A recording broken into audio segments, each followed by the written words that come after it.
That day, my wife Julia and our daughter Lisa were supposed to be on their way to the in-laws' house, but after the scheduled time, I didn't even get a single text to report their arrival.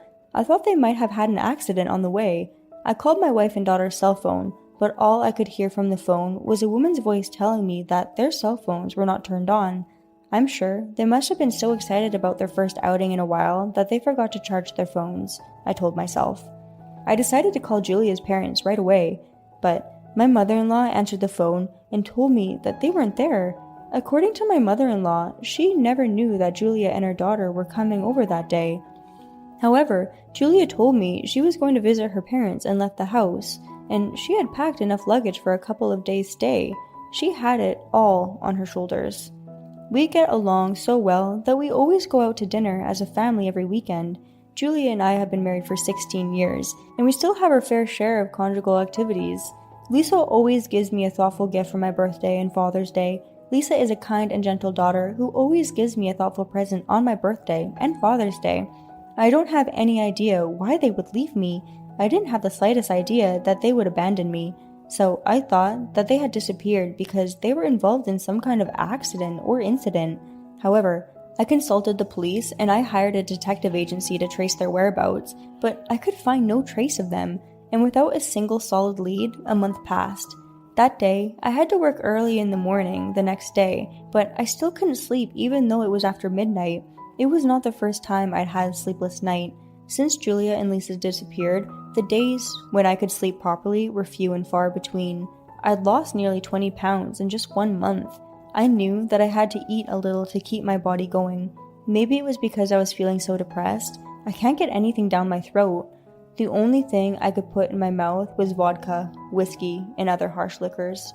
On this day, too, I drank as much as I could to distract myself from the anxiety and loneliness of not having a family, and in the end, I couldn't sleep at all.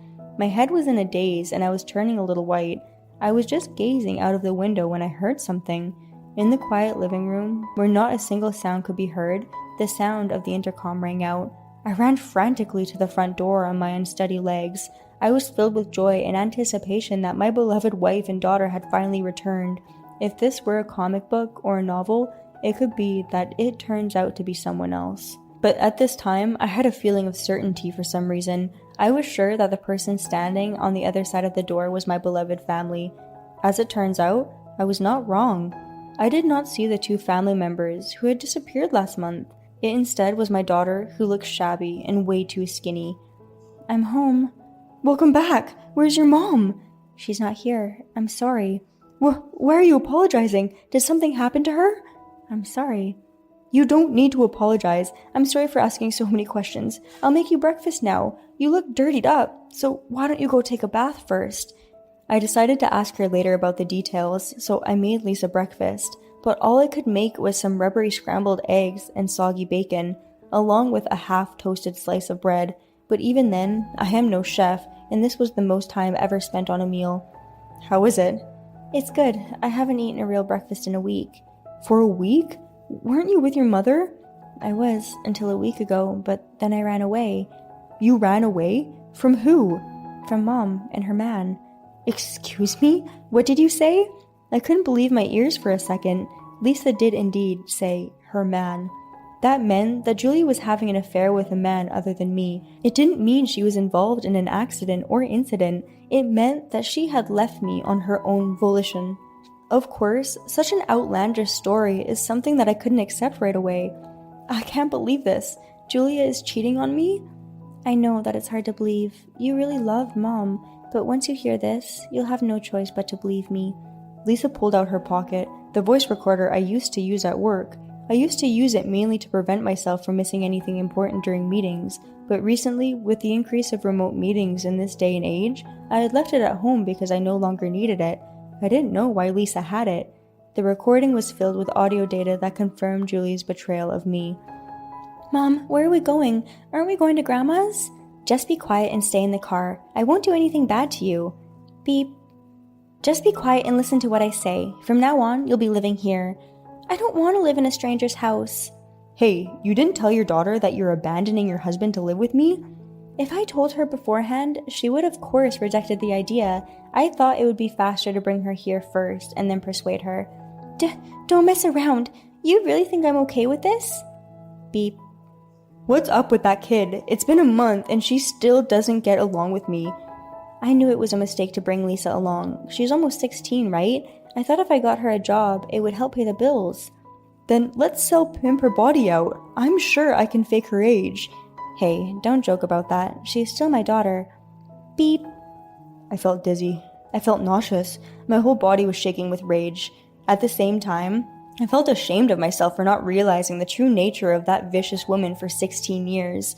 But I guess I was not the only one who thought Julia was a serious and chaste person. Lisa was devastated that her mother, whom she had believed in, betrayed the other people she cared about in this way. She was angry to the point of tears. She seemed to be in deep despair. I asked her, "Are you okay?" and squeezed Lisa's shoulder. Lisa wiggles her shoulders. She says, "Yeah," in tears. That day, I asked the company for an emergency day off and went to Julia's parents' house. I told my in-laws what had happened. They bowed their heads in gratitude for my kindness. They offered their full cooperation in sanctioning Julia.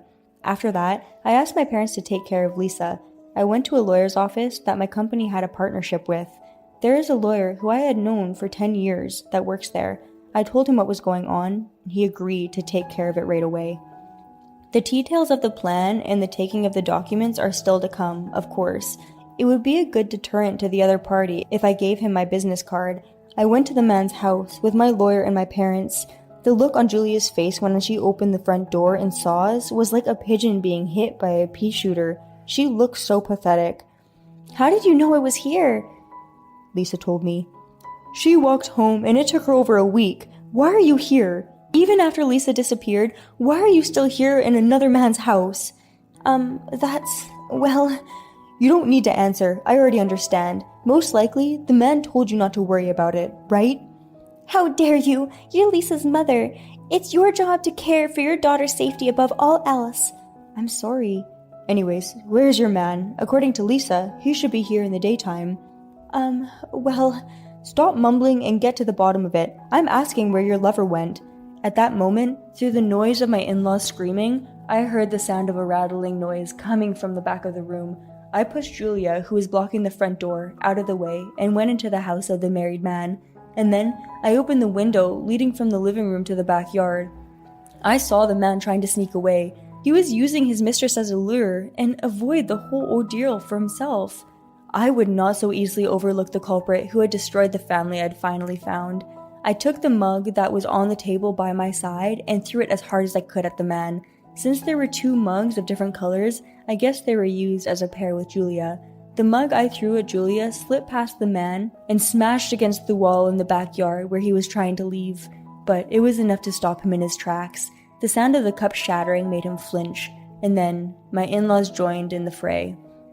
For a few moments, the man continued to flail about, trying to escape the hands that seized him, but within 5 minutes, he ran out of energy and became quiet. From then on, we had the upper hand. "What you have done is an act of abducting a minor. You can't complain even if the police are called."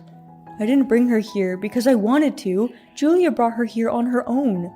Lisa's audio recording of the conversation sounds as if it was already discussed from the beginning. "Well, that means it was already agreed to, right? It's nothing to get the police involved in." Lisa herself didn't seem to like it. If she doesn't consent, it's the same as kidnapping. "Anyway, what you did is a crime, an illegal act. You will be brought to justice, both criminal and civil." "Ugh, no." "You are next, Julia. You will also be held accountable. You'll have to pay alimony for the affair and for Lisa's emotional distress." I did it for Lisa's sake. I thought she would miss me if I left by myself." "Don't be silly. All you did was break Lisa's heart." "I've listened to Lisa's audio recordings. It sounds like you were trying to get her to work so you could have money." "What you did was child abuse. Naturally, we will discuss this matter with the police. It's a separate matter from the civil case." Afterwards, I went to the police about Lisa's case. Julia and her boyfriend were arrested.